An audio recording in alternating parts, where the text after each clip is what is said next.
Participant lines muted. First of all, I'd like to welcome everyone to this webinar titled Mastering the Art of Coping in Good Time and Bad. My name is Jen McNeil, and I'm with the Canadian Breast Cancer Network. And Dr. Linda Edgar is going to be our speaker this evening.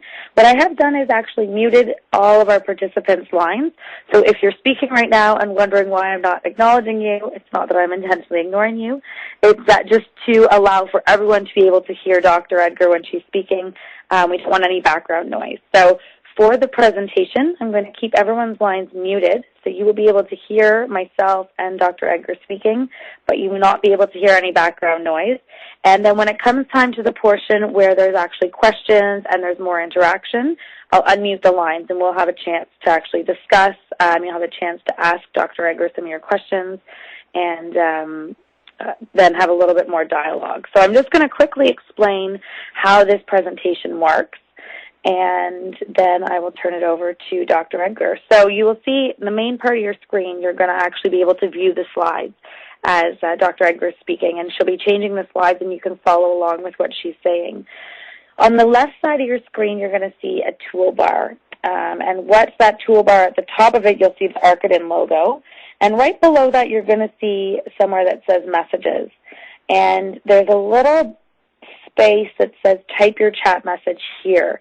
If you do have questions for myself, if there's technical questions, you can type them into that bar and hit enter, and I'll be able to hopefully respond to you and help you with those technical issues without interrupting the presentation. Or when we get to the questions portion of the presentation, in order to ask a question so that it's somewhat regulated, I would ask that you would type into that bar, I have a question, or either you can type in your question or just simply state you have a question. And when I unmute the line, I will use that as my list to call on you to ask your question or make your comment for Dr. Edgar to answer. So I'll review that again towards the end of the presentation. What we're going to do is actually let Dr. Edgar present the entire presentation, and then we will have questions and discussions at the end of that. So that being said, I'd like to actually just take a moment to give you a little bit of background on Dr. Edgar, who I had the pleasure of meeting at the World Conference on Breast Cancer this past year, and had the opportunity to discuss her book that she was there selling and showcasing, and it's called Mastering the Art of Coping in Good Times and Bad. And having read the book myself, I thought it was a great tool. It is something that I think and hopefully everyone on this call will find really beneficial. But it's a book that's also interactive and allows you to use some practical tools to actually master the art of coping. So Dr. Edgar is a nurse. She's a researcher, a teacher, an administrator, and a consultant. And she first obtained her nursing diploma at the Hospital for Sick Children in Toronto, followed by her Bachelor of Science in Nursing at Queen's University, and her master's and then PhD degrees at McGill University. And her interest in coping and how to reduce stress arose when she first observed that people with cancer and their families were trying to restore a sense of personal control that had been swept away when cancer was first diagnosed. So she has a significant amount of experience working with cancer patients and their families. She's presently developed and implementing an innovative method of screening newly diagnosed patients for distress. And as I mentioned, she has recently written a book called Mastering the Art of Coping in Good Times and Bad. So we're going to let her share some of her insights and expertise with you this evening, and I hope you find them as useful as I found the book. Dr. Edgar, I will turn the presentation over to you now. Well, thank you very much, and I'm glad to be here. I think we'll start. I'm going to go over coping and the skills that are very useful, and just take you through some of the most recent research and so on. So we just wait a minute till the picture comes up. This is a man who long ago did not do healthcare very much good at all. This is René Descartes, and many centuries ago, he supported the idea that the mind and the body were separate. And he said that the philosophers and the priests of the day could be responsible for the mind of man, and the physicians and surgeons could look after the body. Well, we've been trying to get the mind and the body back together again ever since. And we know, and now we have research to prove it, that, of course, the one affects the other. The mind and the body and the spirit are inseparable, and they're interdependent. I think we always knew that at some level intuitively, but now we have lots of good research that actually says and tells us, yes, it's definitely so. So that's what we know. And this next statement, I think, goes along with what you all know. The expectation that we can be immersed in suffering and loss and not be touched by it is as unrealistic as expecting to walk on water without getting wet. And the minute that we're diagnosed with some serious illness, the minute that happens, we have had that feeling of the rug being pulled out and the sense of control that we thought we had over our lives and what happened to us doesn't seem to be there anymore. And that leads to feelings of distress and feelings of fear and loss and anxiety, panic, depression. And we know that about 40% or more of patients who have been diagnosed with cancer feel a significant amount of distress in those early weeks and months after diagnosis. In fact, that distress may then subside somewhat, but then rise again at different points in this cancer journey. In fact, in Canada now, distress is considered to be the sixth vital sign. You know, we always talk about vital signs in hospitals. And the vital signs we're familiar with, of course, are temperature, pulse, respirations, blood pressure. And then we added pain as the fifth vital sign, and now distress. So it's considered to be that important. And we can measure distress by simply asking where you would be on a thermometer or a ruler that has 0 at one end, meaning no distress at all, life is absolutely 100% perfect, and 10, which means you could not possibly have any more distress. You are not coping whatsoever. And using that ruler or yardstick or thermometer is accurate and gives you a good sense of what your level of distress is at. So this picture shows what it feels like when you're on your own, when you're feeling not understood by, not supported by, a whole range of emotions going through you that have to be looked after because you have things to do and you can't do them when you're feeling this way. So what we say then is that given that there is this distress, which we now recognize, and also given this other important fact, and that's this sentence: today, medicine's complexity has exceeded individual capabilities, and whole person care requires a team with an active patient. What people are saying is that we may have 21st century technology in healthcare, but we're still dealing with 20th century practice. We still don't have all the tools in place to work very well with patients and their needs and working to lower their distress. Now, teamwork is what the new buzzword is in healthcare. I don't know if you can read that. It's a quote by Henry Ford. Coming together is a beginning, keeping together is process, and working together is success. Well, that's what we're aiming for in healthcare, is to have a team. And the very wonderful but incredibly scary fact is that you, in blue, you are the heart, the center of the team. So, meaning that that is a role that, because of the way our healthcare is, because of the way it is, then you must be a part of that team, a big part, and you must be what we call an active patient. And what does it mean to be an active patient? What do you have to do? And people ask me this. And the first thing I say is, well, it basically means you aren't a passive one. You're someone who kind of pulls forth your own strengths and gets up and is ready to take on whatever has to happen. You're someone who asks questions and you get informed. You may get informed by using the internet or talking to colleagues or peers or lots of different ways.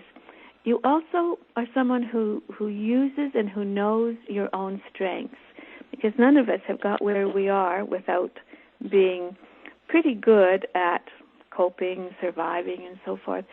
And this is important, to be able to name your strength, to be able to say, I can be this way, I can be that way. You're also someone who learns new ways of coping, and someone who says, this is what matters to me. This is the meaning that life has for me, or this is the meaning that I have now taken out of my situation. You are willing to make changes so your lifestyle is healthier, whether that's eating, drinking, exercising, and so forth. You feel that sense of personal control. You've got it back. And you certainly are supportive and developing relationships with others. You're not isolating yourself. And in the course of that, of course, you do help others. So that's a description of an active patient, which the healthcare system requires today. Now, what that means to be an active patient then is that you have resilience. And that's the ability to bounce back or even grow in the face of pressures and threats, because we know there's an enormous amount of growth that happens when people are diagnosed with serious illnesses and face great pressures. So it's the ability to adapt in the face of bad things happening. And resilience is something that you have. It's something that anyone faced with any challenge, physical or mental or whatever, develops some of. And we know that some people are naturally a little more resilient. And I thought you might be interested in this, that even children may show resilience more than other children do. And so researchers have looked at what is it that happens in childhood that can help us develop resilience. Well, first of all, the child really believes that when things happen, he has some control. So it's not just a matter of always being somebody else's fault or problem. He has some control himself over what he does. He's motivated. There's things he wants to do or accomplish. And he has a fairly good feeling about himself, that he's okay. He may go on to have some supportive religious experience. And he's got people who are close to him. Now, this doesn't mean a regular two-parent family. It can mean a single parent. It could mean perhaps not even having parents, but having someone around to whom he feels close. Could be a school teacher, it could be a friend, another relative, and sort of an easygoing kind of temperament. So that's a little bit about how we can identify children who are going to be resilient, and if not, help them develop some of these characteristics. So resilience is something that comes with good coping.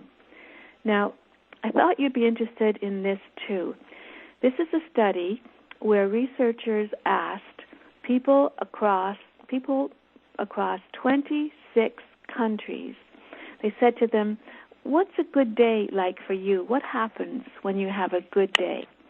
And there was an incredible similarity among the responses. One of the things they said was, on a good day, they feel that they're competent to handle whatever happens. So they feel they have a sense of control, and they feel they're coping. And secondly, they all said they also feel a sense of connection, either to another person or an ideal or a cause or a society or the larger community. And they feel they have the ability and the right to make choices about what's going to be right for them at that time.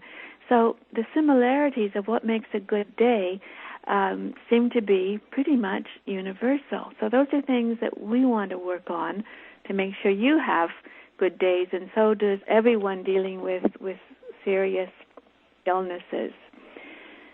So that's what we want to do. We want to cope well in good times and bad, and then we know that resilience will follow. So that's what I'd like to work on together for the rest of this talk. And that's going to now take me into the area of my research. Many, many, many years ago, when I realized that no matter how people presented, whether they were angry or despairing or stoic or anxious or whatever the emotion, they were all trying to cope well with this diagnosis of cancer and all that it meant. What I did then was find out, what do we know about the best proven ways of coping? And looking through all the literature and all the research, I found there were these 7 major coping skills. They're mindfulness, ways of thinking, communication skills, social support, problem solving, goal setting, relaxation techniques. These are the 7 that seem to be the major skills that if people have them, they cope well, they have a sense of control, and they have a good life. Now, also there are many, many other methods of coping that aren't quite as significant as those. And if we have time, we can talk about some of those too. And I've just put that in, and then a healthy lifestyle too. So what I want to next tell you is that I've got good news and bad news. The good news is, if you want to, if these skills look like something that would be of interest to you, then you can learn them, and they will be there to help you. That's the good news. The bad news is you have to practice.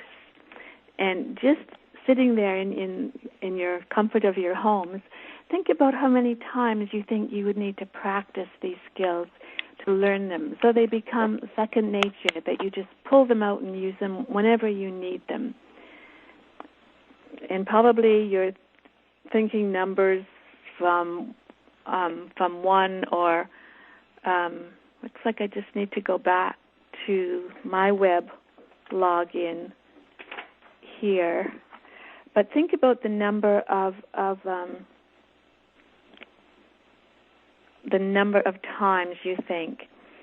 I've just lost my connection, so I'm going to go back and see if we can get that in again. It should just take a minute. In the meanwhile, think about those numbers. Think about how long it took you to learn things when you were a child going to school, and consider how you are now as an adult when you have to learn something new. So I'm just hoping to get back my slides so we can go on with that. I don't want to tell you the number of times that you need to practice to get there. All right. Dr. Edgar, are you able to get back in, or? I'm just putting it on my phone right now. Okay.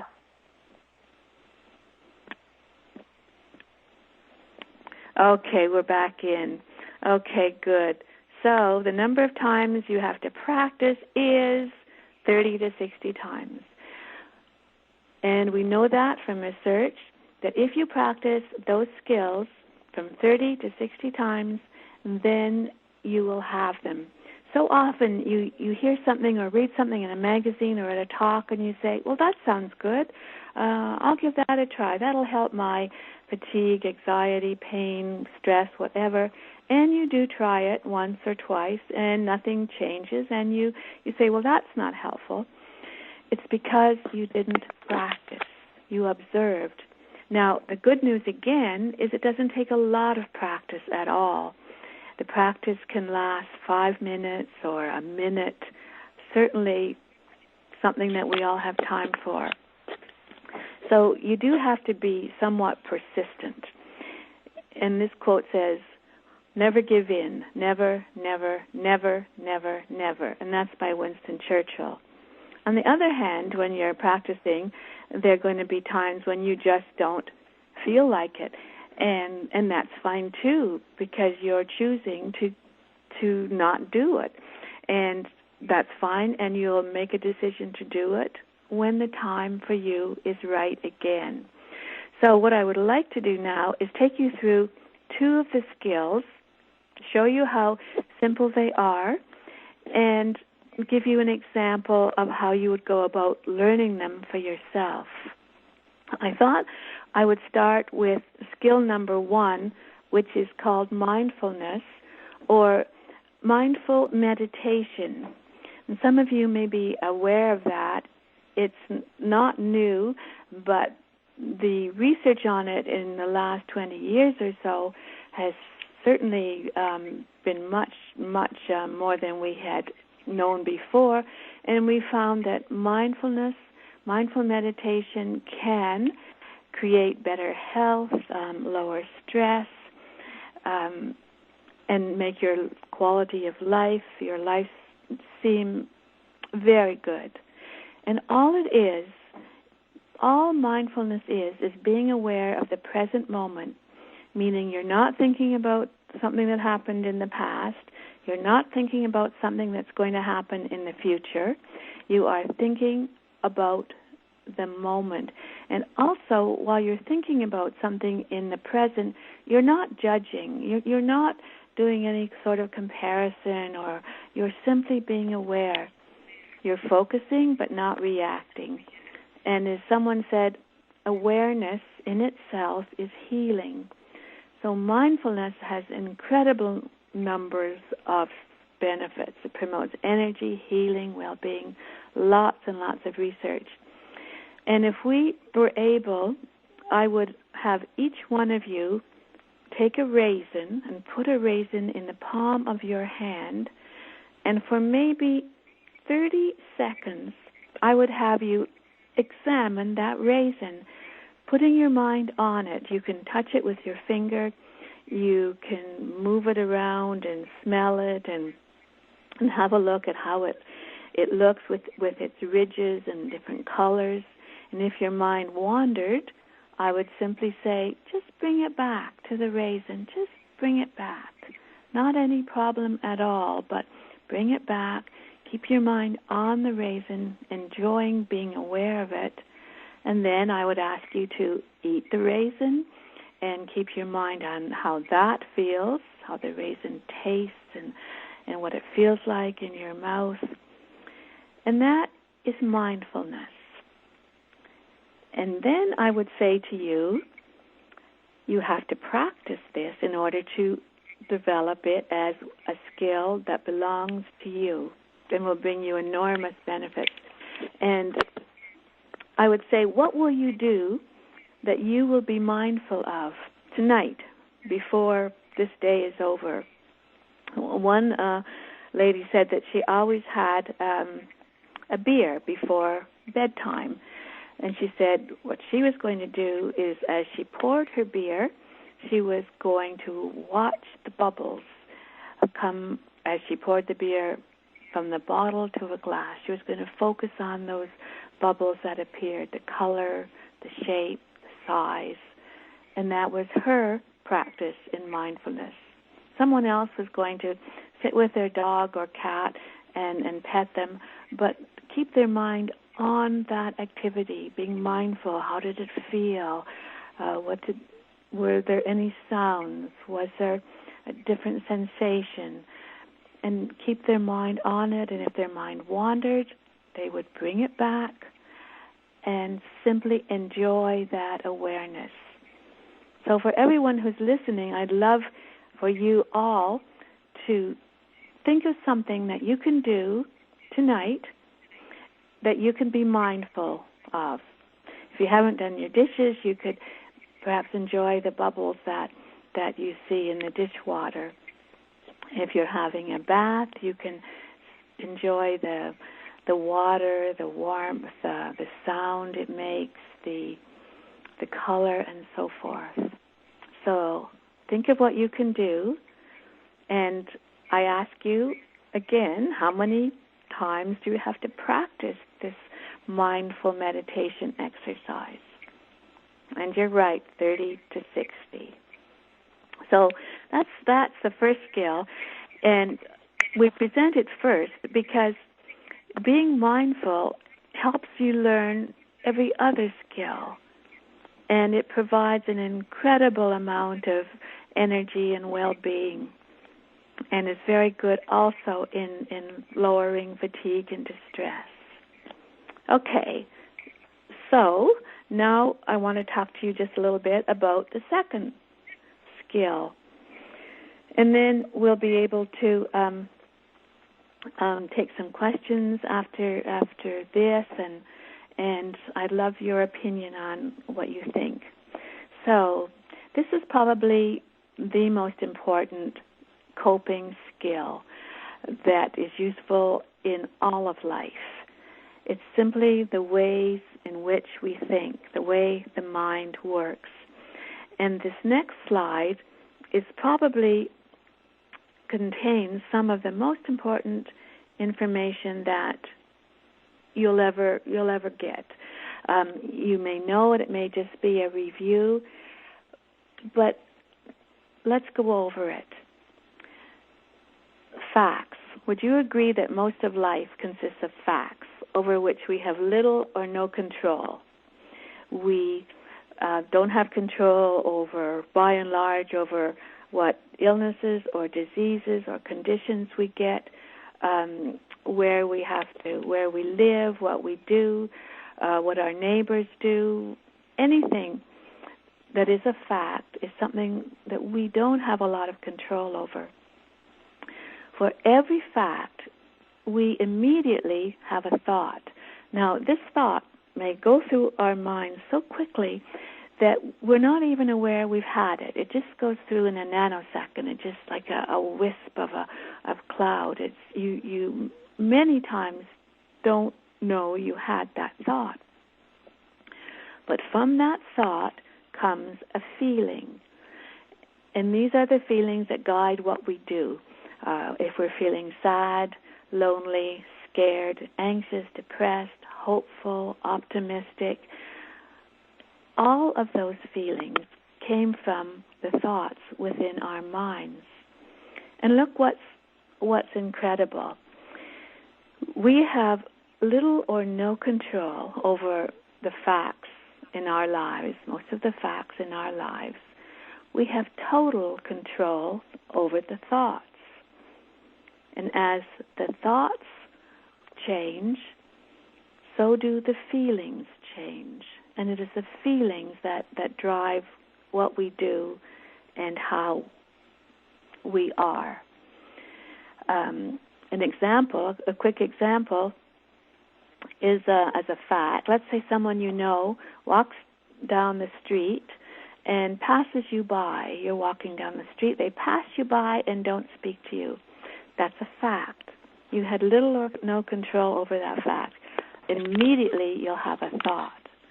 It could be, the poor lady, she's so immersed in her own problems, and you'd feel sympathetic towards her. If you thought, who does she think she is? You may feel angry. if you thought, well, what did I do? Why isn't she stopping to talk? You may feel very sad, very anxious. But look at what's interesting. The feeling didn't come from the fact. The feeling came from the thought. So the ways that we think are incredibly powerful. The ways we think, if we can think in ways that are more likely to lead to positive feelings, we find we can have many more positive than negative feelings. Our health improves. Our life satisfaction, quality of life improves. We have a sense of meaning in what we do and in our lives. We become resilient, and we have a better network around us, reaching out and receiving from the people around us. So the ways we think can determine, even as we know, how we handle the treatment for cancer and how we handle the side effects. And we know that if we can think those kinds of thoughts, that our ability to take that cancer journey and handle it well just improve enormously. We know that meaning, hope, healing, and a sense of control can always lift us beyond despair and reduce suffering. So one of the things that we're working at doing is finding that people who have highly negative thoughts, if we can change that negative thinking and change it into some kind of thinking that has a little bit of meaning to it, a little bit of a small amount of hope to it, that the results are amazing. And one of the things I wanted to just point out to you is a little bit about optimism, being optimistic.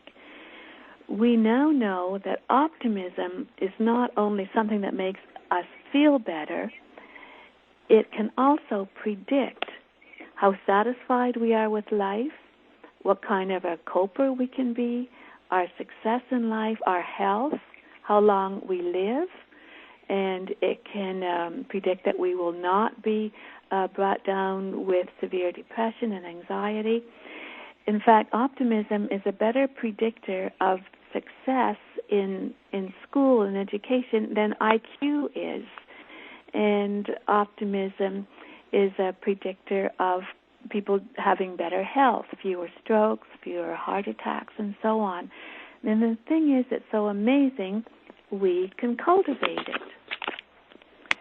So, here we are again, facts, thoughts, and feelings. So, and your homework would be tonight, and how many times do you have to practice?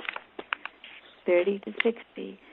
Is that I will ask you to label what's in your mind. Just stop for a minute tonight and say, well, what am I thinking about? What's in my mind? Is it a fact? Is it a thought? Or is it a feeling? And then ask yourself, do you want to change it? Is it leading to good feelings, hopeful feelings? If not, what's that thought? And can you change it?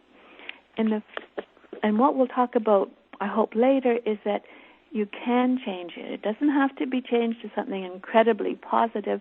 It just has to be a little less negative than it presently is. And that's something that is possible to do. Well, you know, we all have our own ways of thinking, and I've called it our old ways of thinking.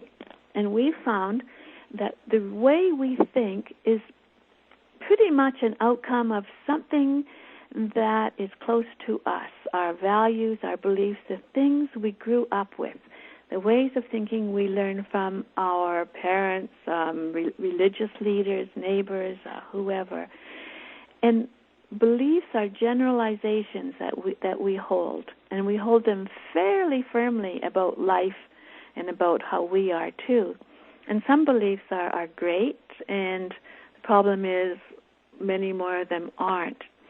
And what researchers have been able to do is put them, I'm just going to see if I can go back one. And what we have been able to do is put them into patterns. And these are what we call faulty, distorted, illogical, irrational ways of thinking. And I don't know if any of you have any of these, but most people have some of them. For example, all or nothing. You do one thing wrong, and immediately you think everything's wrong. You know, your cake fails, doesn't rise in the oven. You say, oh, I can't cook, I'm not good at this, and then you end up thinking I'm a failure, it's just all or nothing. Or you overgeneralize. One thing happens, and you then generalize to everything in a certain category. So let's say one doctor rushes you out of his office or is rude, and right away you're going to think, oh, all doctors are like that. All they care about is the number of patients, etc. Or we do that in looking at society and government and all kinds of things. We use emotional thinking. That's when we say that we are anxious or we're scared or we're timid or we're something. So therefore we can't really do anything. Using the word should a lot. You know, when you do use the word should about yourself, I should be able to be stronger or braver or whatever, we make ourselves feel guilty and not quite good enough. When we use the word should in terms of other people, they should be like that. He should know what I want. She should know what I'm thinking, etc. Then we make the other person feel badly or resentful or so forth. I don't want to continue on so we have some more time, but we say that if you use the word should a lot, that you have a shouldy outlook on life. So every time you find you are aware you use the word should, just put in another word instead, and you'll notice a difference. Okay, a couple of other more distorted, illogical thought patterns. We personalize. Everything is really our fault somehow. Especially women are good at that, taking responsibility for far more things than we ought to. Our power is not that great that we can control everybody else's behavior. Sometimes we think we can tell the future. Oh, I know what's going to happen. I'm not going to go there because this is going to happen. We just think we know what's going to happen. Or we know what someone's thinking. You know, I know what they're doing or why they're doing that or what they're thinking. And then there's either or thinking. We tend to think, well, either this is going to happen or that.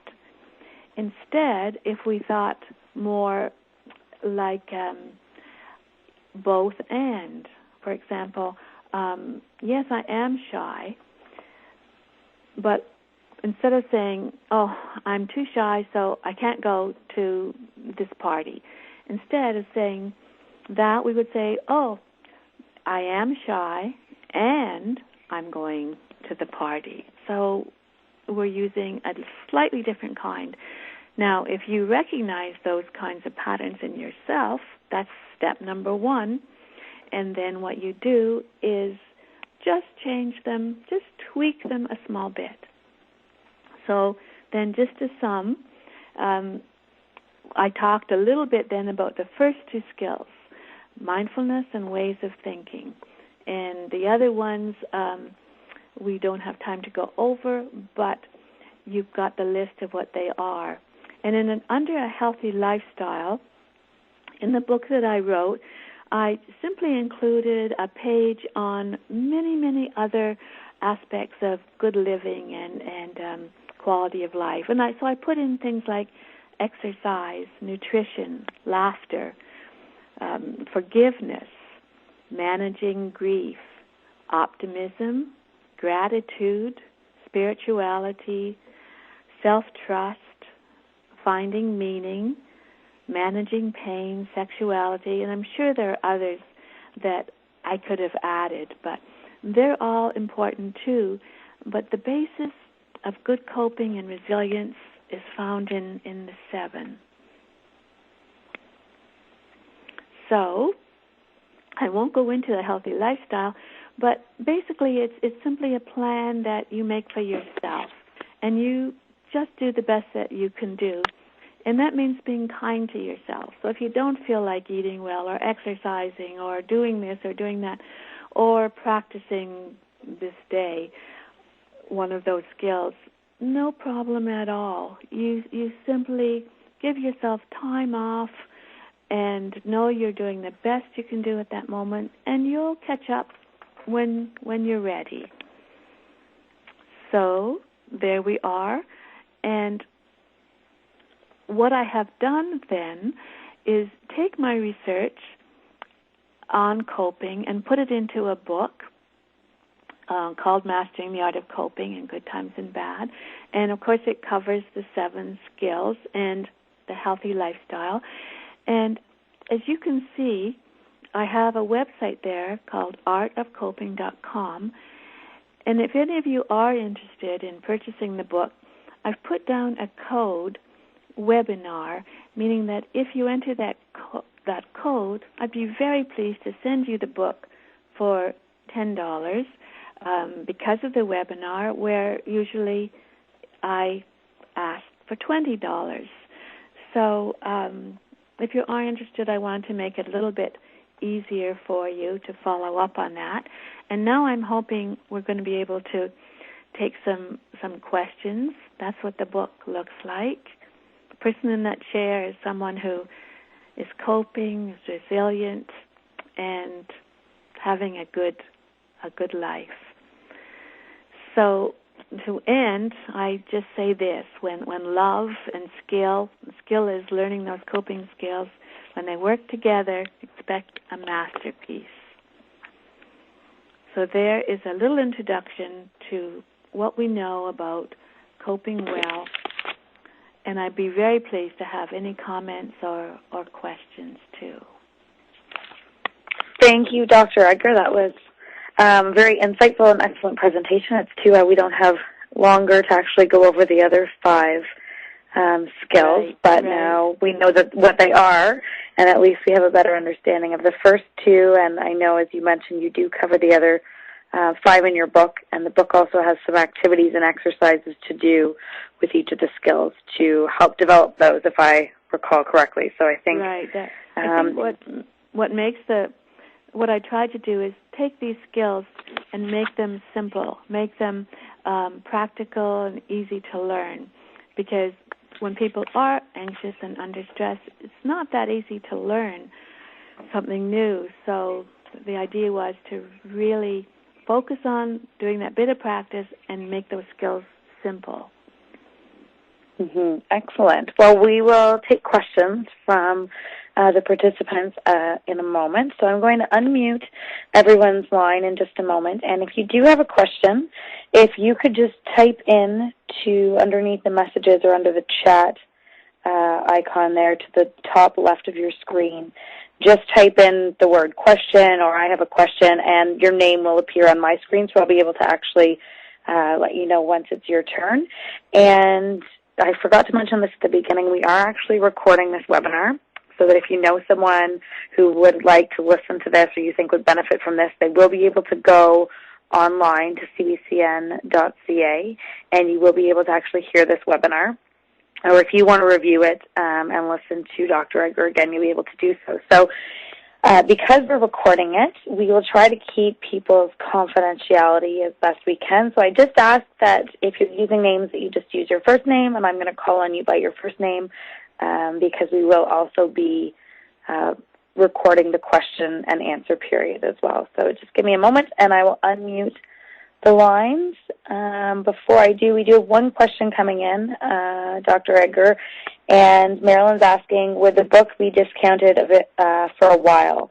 How long is the webinar? So how long is the webinar discount available for? Is it just for a couple of days, or is it for a couple of weeks? No, I think it's available probably for a long time, indefinitely, as long as that name comes up.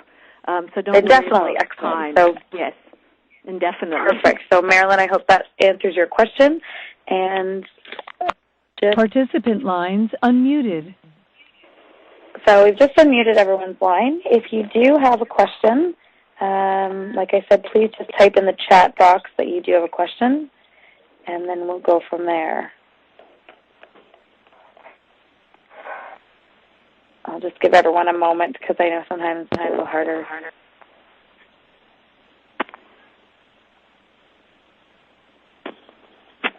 Or maybe my internet's not working. Is there anyone on the line that can hear me now who would like to ask a question for Dr. Edgar about either the steps that she talked about or the other 5 that she didn't mention or didn't have time to go into detail about?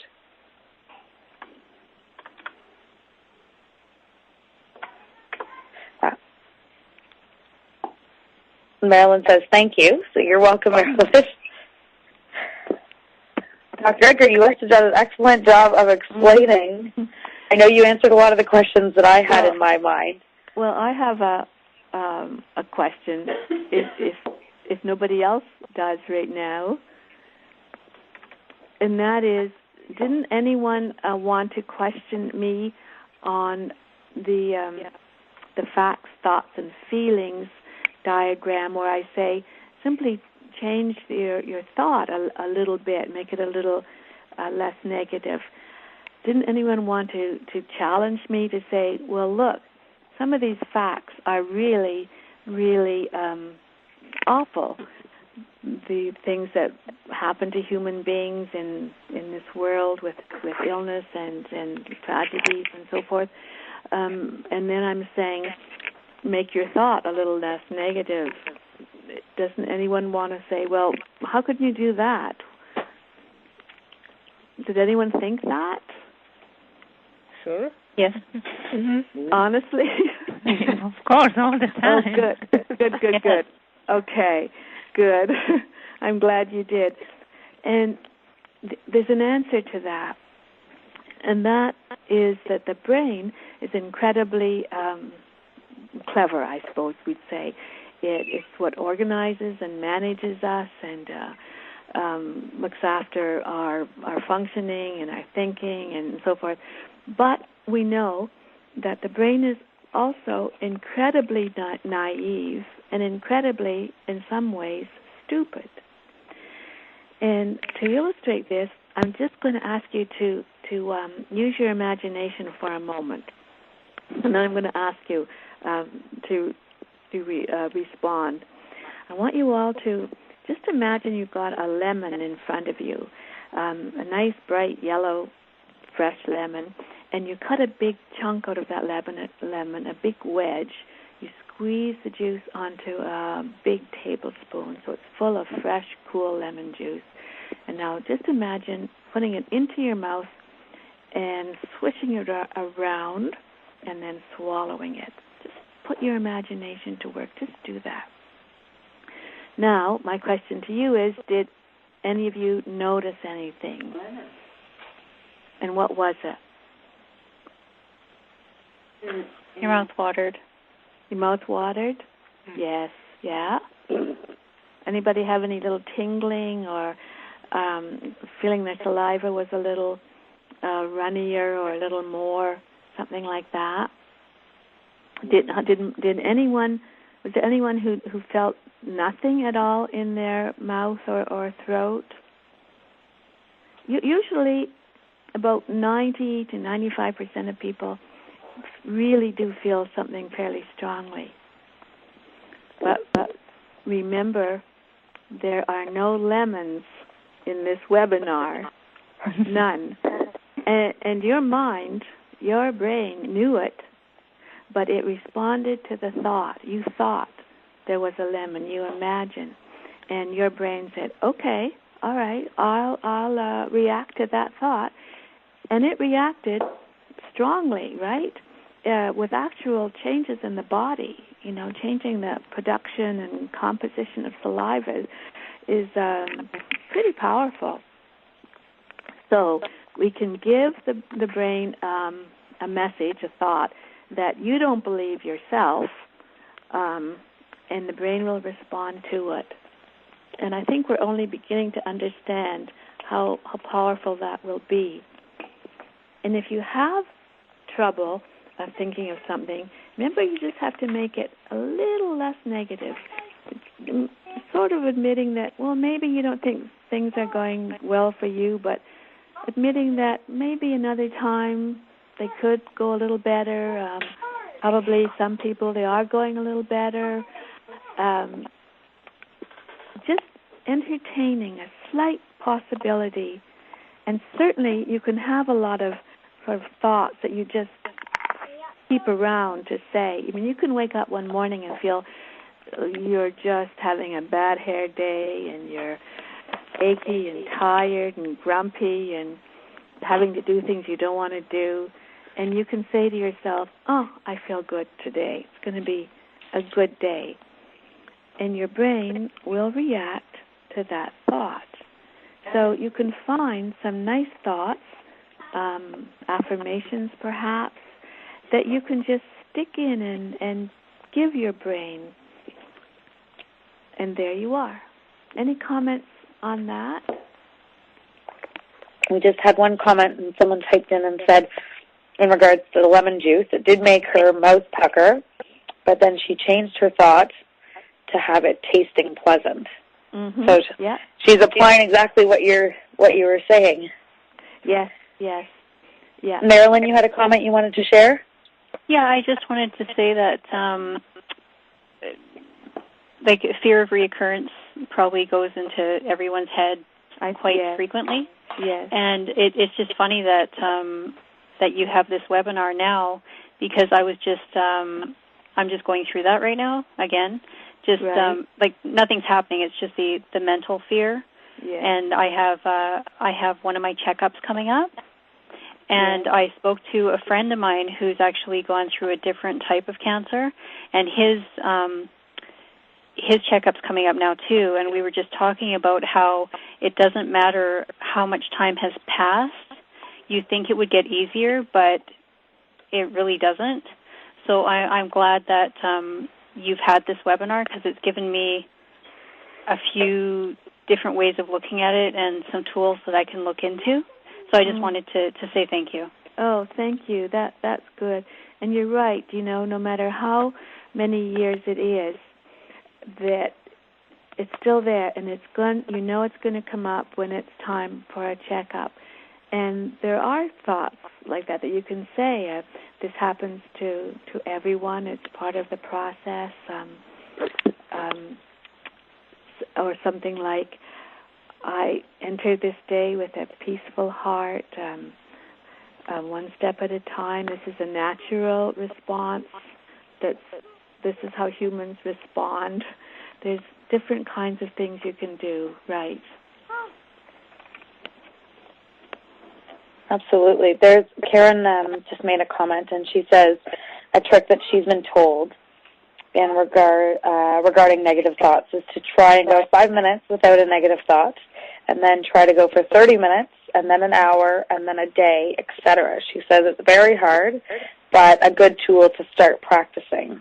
Wow, that is a good way to do it. I think that's a tough way to do it, because the brain is so uncontrollable that it'll just run off, and you'll have to bring it back and put that less negative thought into it.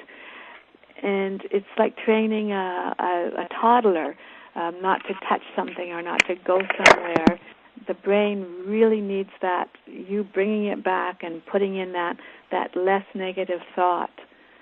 Even if you started by going 5 seconds without a negative thought is good. And then just change that thought a little. Remember the lemon. Always remember that lemon. I have a question. You were talking about, so there's 7 different ways of coping. And you touched on mindfulness, and you touched on ways of thinking, and we've spoken a lot about, trying to change your negative thoughts, even just a little bit. Is that the first step? As I was looking at your list, I thought, okay, that's a great list, and that's a really long list. If I were looking for to make one small step to try and help myself cope better. It's a little overwhelming to try and do 7 things.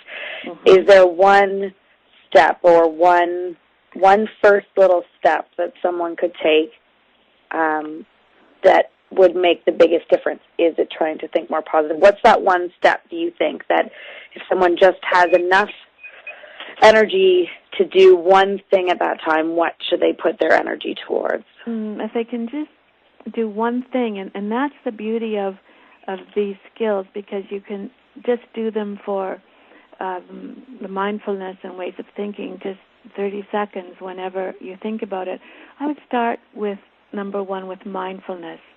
Just once, sometime during the day, when you're feeling a little bit less stressed than maybe other times, simply think of something, or try that raisin exercise, or look at something, a tree, or something that you like, and just keep your mind on it. Just enjoy being aware of the moment.